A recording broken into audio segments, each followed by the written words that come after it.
जी students, exercise है जी 1.6। इसका question number 1 है और पार्ट नंबर 6 को हम सॉल्व करते हैं bye Cramer rules.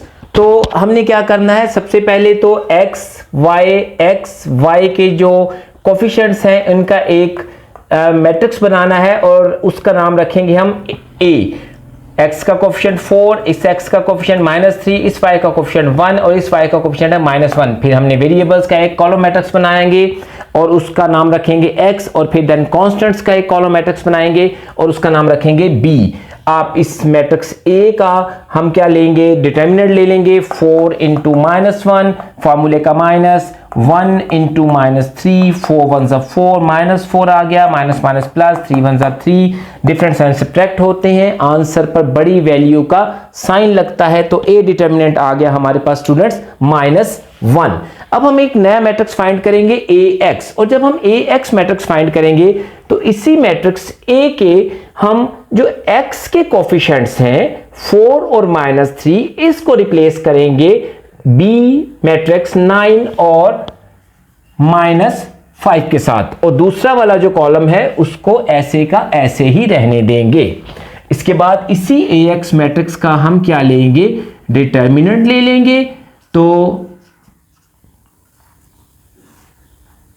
9 into -1 -1 into -5 -9 plus 5, तो आपके पास जो AX डिटर्मिनेंट आता है वो आ जाता है जी -4। डिफरेंट साइन सब्ट्रैक्ट होते हैं, आंसर पर बड़ी वैल्यू का साइन लगता है जी। उसके बाद इसी AX डिटर्मिनेंट से हम x की वैल्यू फाइंड करेंगे और फॉर्मूला लिखेंगे x is equal to AX determinant over A determinant.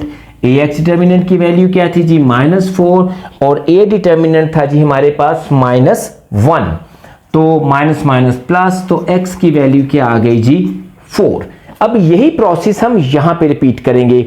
AX में हमने x के कोफिशिएंट वाला जो कॉलम था उसको रिप्लेस किया था, AY में हम क्या करेंगे, y के कोफिशिएंट वाला जो कॉलम है उसको रिप्लेस करेंगे 9 और -5 के साथ, और ये 4 और -3 एज इट इज ही रहेंगे।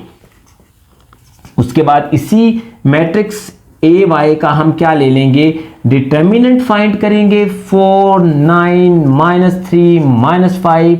उसके बाद क्या आएगा जी 4 and -5 -9 and -3, 4 5 are 20 plus 9 3 are 27। Different sign subtract होते हैं, आंसर पर बड़ी वैल्यू का साइन आता है। जिस तरीके से हमने AX को यूज करते हुए x की वैल्यू फाइंड की है, सेम इसी फॉर्मूले में हम क्या करेंगे, y is equal to AY determinant over A determinant 7 over -1, तो y की वैल्यू आ जाएगी जी हमारे पास -7। तो स्टूडेंट्स, अगर आपको हमारा मेथड जो है वो आसान लगता है तो आप हमारे चैनल को सब्सक्राइब करें। इसके अलावा भी अगर आप कोई एक्सरसाइज सॉल्व करवाना चाहते हैं तो आप हमें कमेंट्स में बता सकते हैं।